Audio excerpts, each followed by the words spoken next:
तो इस वीडियो में बात करेंगे Redmi Note 9 Pro Max के बारे में। तो अगर आप इसे परचेज़ करने की सोच रहे हो तो इस वीडियो को पूरा देख लो और आपका जो डिसीज़न है वो चेंज हो सकता है इस वीडियो को देखने के बाद, और होना भी चाहिए। मेरे ख्याल से आपको Pro Max परचेज़ नहीं करना चाहिए। हालांकि मेरे पास है Redmi Note 9 Pro। आप बोलोगे तू Pro Max के बारे में क्यों बोल रहा है भाई, बट मैं कुछ लॉजिकल पॉइंट्स यहाँ पर डिस्कस करूँगा और वो साबित करेंगे कि Pro Max better value for money device नहीं है और क्या क्या ऑप्शंस आपको देखने के लिए मिलते हैं। अगर आप Pro Max लेने की सोच रहे हो तो आप किस में कौन से डिवाइस में स्विच करोगे Pro Max को ना लेके, वो भी मैं आपको इस वीडियो में बताऊंगा। तो पहली बार आए हो तो सब्सक्राइब कर सकते हो। और Redmi Note 9 Pro and Pro Max के लिए कोई भी एक्सेसरीज चाहिए, चाहे वो अल्ट्रा क्लियर स्क्रीन प्रोटेक्टर हो फॉर फ्रंट एंड बैक या स्किन्स वगैरह हो, तो link is in the description. तो मैं अगर प्राइस की बात करूँ तो Redmi Note 9 Pro है मेरे पास जो कि 14,000 का है और Pro Max आपको 16.5 का देखने के लिए मिलता है। मुझे पता है उसमें जो है 33 वाट की चार्जिंग है, इसमें 18 वाट की चार्जिंग है।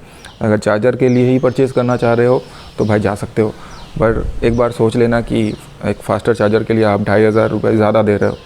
और अगर फास्टर चार्जिंग चाहिए तो बेटर वैल्यू फॉर मनी है Realme 6, जिसमें आपको 30 वाट की चार्जिंग देखने के लिए मिलती है, 1 घंटा में फुल चार्ज।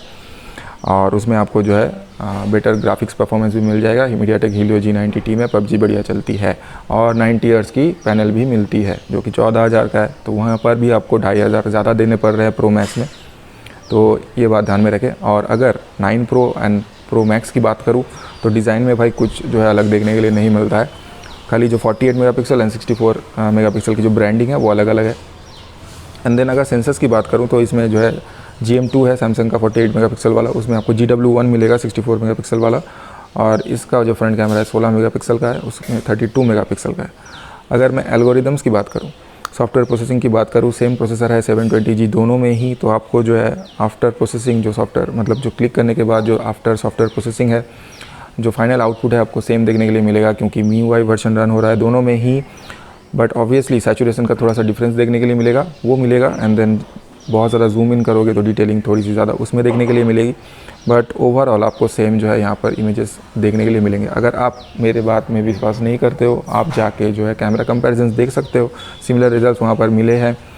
एंड देन अगर मैं इसके फ्रंट कैमरा की बात करूँ तो बहुत सारे रिव्यूअर्स ने बोला है कि इसका 16 मेगापिक्सल वाला जो फ्रंट कैमरा है वो बेटर परफॉर्म करता है किसी सिनेरियोज़ में 32 मेगापिक्सल से भी। तो ये बात ध्यान में रखनी है। और अगर Gcam की बात करूँ भाई, दोनों में ही सेम Gcam पोर्ट डलते हैं, तो दोनों में सिमिलर रिजल्ट्स आपको देखने के लिए मिलेगा। तो कैमरा का जो यहाँ पर जो बेटर स्पेक्स उसमें आपको देखने के लिए मिल रहा है, तो वो भाई कोई भी डिफरेंस आपको जो है ला के नहीं देगा। एक जो डिफरेंस बचता है वो जो है फास्टर चार्जिंग की है, लेकिन मैंने आपको बोला कि उसके रिगार्डिंग आपको Realme 6 परचेज़ कर लेना चाहिए। और अगर आपको 64 मेगापिक्सल का ही सेंसर चाहिए भाई साहब, तो इसमें आपको सैमसंग का मिलेगा, मतलब Pro Max में। तो उससे बेटर सेंसर मौजूद है जो कि आपको Poco X2 में देखने के लिए मिलता है। वहाँ पर आपको सोनी का IMX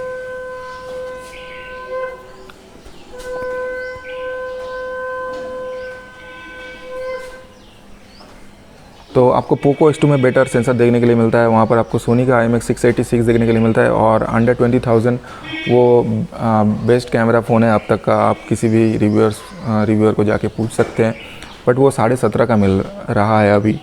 कुछ दिनों पहले 17 का मिल रहा था, अभी 500 रुपये दाम और बढ़ चुके हैं, तो आपको 1,000 रुपये ज़्यादा देने पड़ेंगे। लेकिन आपको सोनी का फ्लैगशिप लेवल का सेंसर देखने के लिए मिलेगा 64 मेगापिक्सल वाला। उसमें आपको 120 हर्ट्ज़ की डिस्प्ले रेट देखने के लिए मिलेगी, रिफ्रेश रेट। एंड देन वहाँ पर आपको HDR10 सर्टिफाइड पैनल भी देखने के लिए मिलता है और वहाँ पर भी आपको 27 वाट की फास्टर चार्जिंग देखने के लिए मिल जाएगी।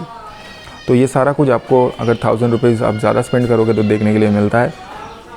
तो मेरे ख्याल से Redmi Note 9 Pro Max लेना बिल्कुल भी वैलिड नहीं है, क्योंकि बिल्कुल भी वैल्यू फॉर मनी डिवाइस नहीं है। अगर Redmi का ही फ़ोन लेना चाहते हो तो आप Redmi Note 9 Pro परचेज़ करो, क्योंकि सारा कुछ आपको सेम ही देखने के लिए मिलता है रादर देन जो फास्टर चार्जिंग।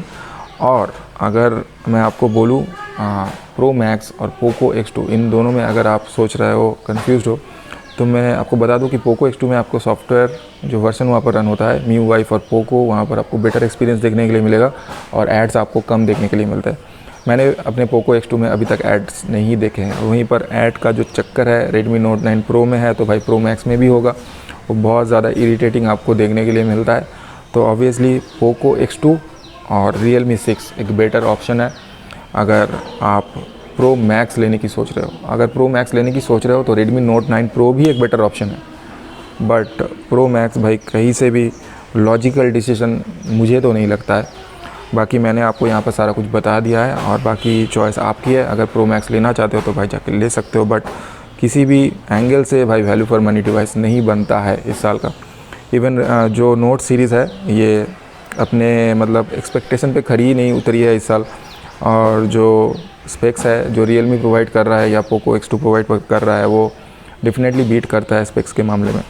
तो ये था मेरा जो लॉजिकल पॉइंट का डिस्कशन मैं करना चाहता था कि क्यों आपको प्रो मैक्स नहीं परचेस करना चाहिए। तो इतना था इस वीडियो में। आपको कैसा लगा कमेंट बताओ, वीडियो को लाइक करो, चैनल को सब्सक्राइब करो। मिलता हूँ नेक्स्ट वाले वीडियो में, तब तक देखते रहिए।